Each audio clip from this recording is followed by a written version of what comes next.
तो class first year के बच्चे ध्यान दो। आगे जो चैप्टर तुम लोगों का चल रहा है उसी में आगे बताते हैं।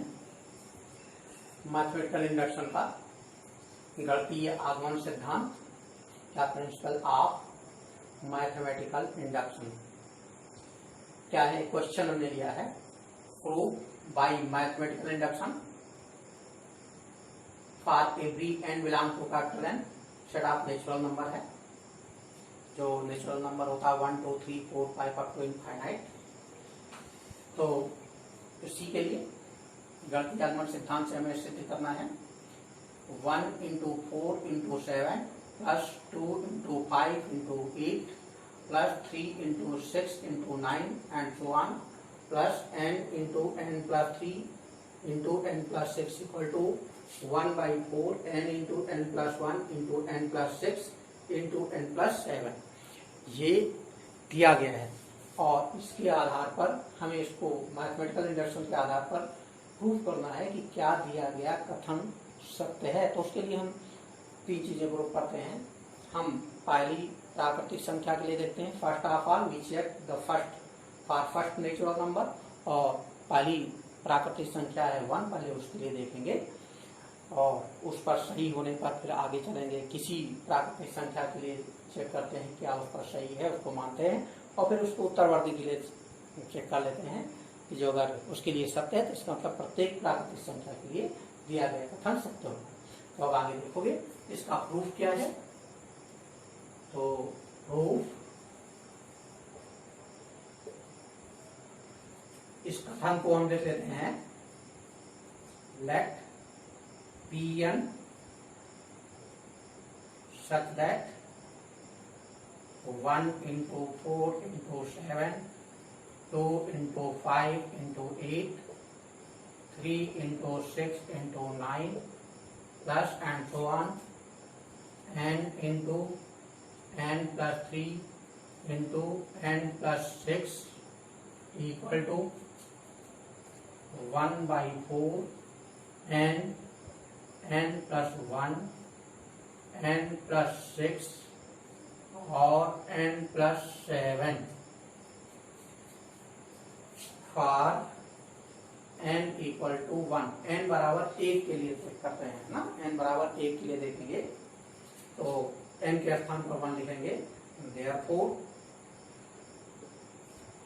P1 सच दैट इधर केवल पहला टर्म लेंगे 1 into 4 into 7 और इस साइड में n के स्थान पर 1 पुट कर देंगे 1 by 4 into 1 into 1 plus 1 into 1 plus 6 into 1 plus 7। ये 1 by 4 into 2 into 7 into 8। और इस तरफ देखोगे 1 into 4 into 7 4 7 या 28। तो P1 such that 28 और इस साइड में 4 1 जा 4 4 2 जा 8 2 7 जा 14 2 जा 28। लेफ्ट साइड भी 28 राइट साइड भी 28। So we can say that the given statement is true for n equal to 1। दिया गया कथन n बराबर 1 के लिए सत्य है। इसी को हम शॉर्ट में लिख देते हैं। सो P1 इज ट्रू। दिया गया कथन n इक्वल टू 1 पर सत्य है। आगे देखेंगे for n equal to k p के n के स्थान पर k लिख देंगे 1 into 4 into 7 2 into 5 into 8 and so on। ये k into k plus 3 और k plus 6 equal to 1 by 4 k plus 1 k plus 6 k plus 7 ये हो गया। तो इसको मान लेते हैं ये सही है n इक्वल टू p पर। सो p के एज रो इसको हमने मान लिया। n बराबर 1 पर सही है, n बराबर k पर भी दिया गया कथन सत्य है। अब हम देखते हैं k प्लस 1 के लिए। देखोगे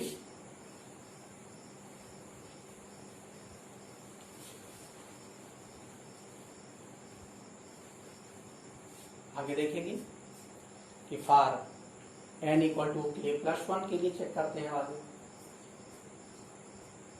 तो for n equal to k plus 1, जो ये n इक्वल टू k पर हमने चेक किया है, इसको मान लिया है ये सत्य है n इक्वल टू k पर। अब हम इसी के सक्सेसर पर देखते हैं, उत्तरवर्ती पर देखते हैं, और किसी संख्या के उत्तरवर्ती एक जोड़ने पर ये प्राप्त होती है। तो याद आए, याद आता है। अब देखोगे therefore p k plus 1 that 1 into 4 into 7, 2 into 5 into 8, 3 into 6 into 9 equal to k plus 3 k plus 6 जो हो गया, और इक्वल टू 1/4 k, या इसी में हम एक बढ़ा देते हैं पहले लेफ्ट में। आप देखोगे k प्लस 1 k के लिए तो था, अब k प्लस 1 जब चलेंगे तो k के स्थान पर k प्लस 1 रखेंगे, तो k के स्थान पर k प्लस 1 लाटर, ये k प्लस 1, यहाँ जब k प्लस 1 लिखेंगे तो k प्लस 4, k प्लस 4, यहाँ पर k प्लस 1 रखेंगे तो k plus 1 plus 6 k plus 7, तो ये k प्लस 7, मतलब ये टर्म बढ़ा लेफ्ट में, वही टर्म राइट साइड में बढ़ाएंगे। राइट साइड पहले से लिखा हुआ है 1/4 k plus 1 k plus 6 k plus 7 plus ये टर्म जो इधर ऐड किए वो इधर भी k प्लस 1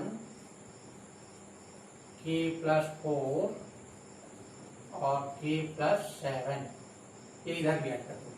जो लेफ्ट में ऐड किया वही राइट में ऐड करते हैं ताकि कोई प्रभाव ना पड़े। तो इस प्रकार से देखोगे आगे राइट साइड जब चलेंगे हल करेंगे, ये टर्म पहला ये दूसरा दोनों में जो कॉमन है उसको निकाल लेते हैं।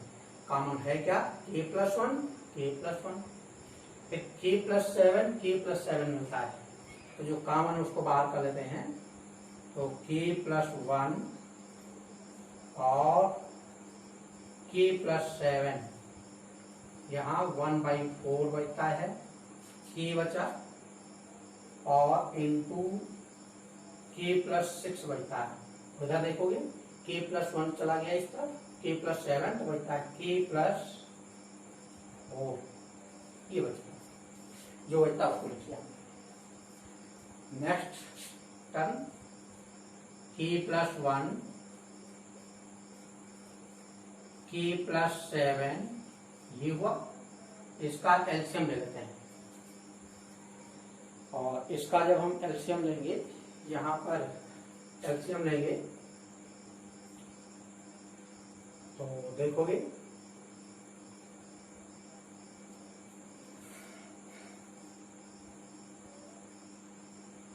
एलसीएम जब लेते हैं तो 4 k प्लस 6 और प्लस यहाँ 4k प्लस 16, हमने डायरेक्ट लिख दिया। कैल्शियम लेंगे तो यहाँ 4k 4 4 जा 16, ये इतना हो गया। तो इस प्रकार से ये अब k प्लस 1 और k प्लस 7 1/4 है, चाहे आगे लिख लेते फिलहाल यहाँ पर k square plus 6k plus 4k plus 16 अपान 4 ये आ गया। इसके बाद देखोगे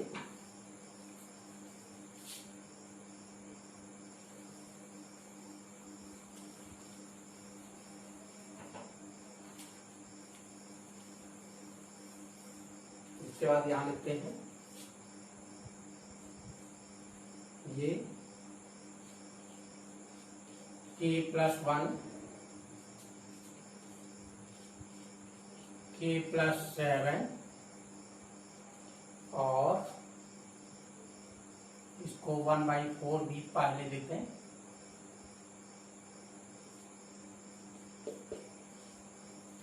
और ये हो जाएगा k square plus 10k plus 16 8 2 जा 16 8 प्लस 2 इक्वल टू 10 इसका factor 1/4 k plus 1 k plus 7 k square plus 8k plus 2k plus 16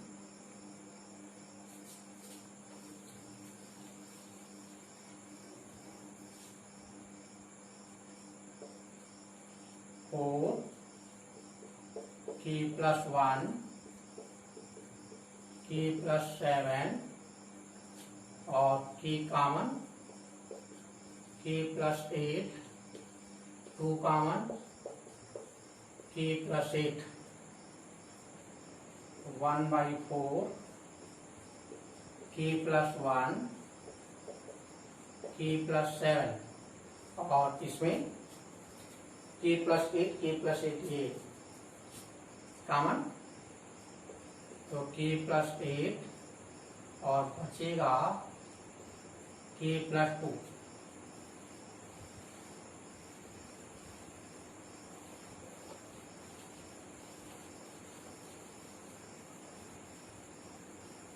ये बच जाता है। ये हो जाएगा 1/4 k प्लस 1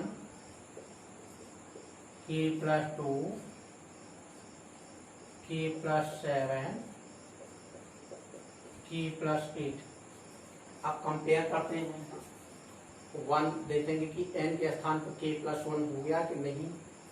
उसके लिए देखेंगे 1/4 यहाँ है n तो k प्लस 1 हो गया n प्लस 1 तो k प्लस 2 हो गया, एक बढ़ गया n के स्थान पर k प्लस 1 हो गया n प्लस 6 तो k प्लस 7 हो गया n के स्थान k प्लस 1 हो गया, वेरी गुड। n प्लस 7 तो k प्लस 8 हो गया n के स्थान k प्लस 1 हो गया। तो इस प्रकार से हम देखते हैं so the statement p k plus 1 is true, अर्थात दिया गया कथन n बराबर k प्लस 1 पर सत्य है। हेंस मतलब आता Pn is true, दिया गया कथन Pn से लिखते हैं is true for all n belong to capital N। ये हमें प्रूव करना था कि प्रत्येक प्राकृतिक संख्या के लिए दिया गया कथन ये सत्य है। अब इसके बाद में एक सवाल छोटा सा तुमको देते हैं, उसको करिएगा बच्चों, ध्यान दीजिएगा। बहुत समझ करके, कोई खास नहीं है, हमें केवल 3 पॉइंट पर चेक करना होता है। घातीय आगमन सिद्धांत में सवालों को चेक करने के लिए, सवालों को लगाने के लिए n बराबर k पर, n बराबर k प्लस 1 पर, n बराबर 1 पर पहले चेक करते हैं पहली प्राकृतिक संख्या के लिए, फिर n बराबर k पर हम सब मान लेते हैं। उसी के आधार पर n बराबर k प्लस 1 पर देखते हैं कि जो अगर उस पर भी n बराबर k+1 उसके उत्तरवर्ती पर सत्य है तो दिया गया कथन प्रत्येक प्राकृतिक संख्या के लिए सत्य होता है। तो आप इसको लगाएंगे, एक छोटा सा सवाल नोट देते हैं, वो लगाएंगे।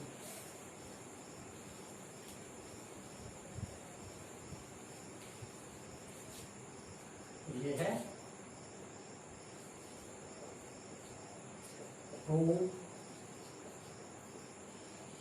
Bye mathematical induction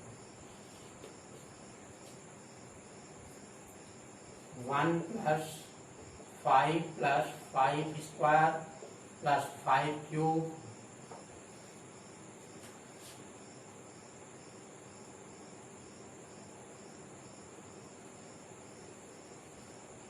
and so on plus 5 raised by n minus 1 equal to 5 raised by n minus 1 upon 4।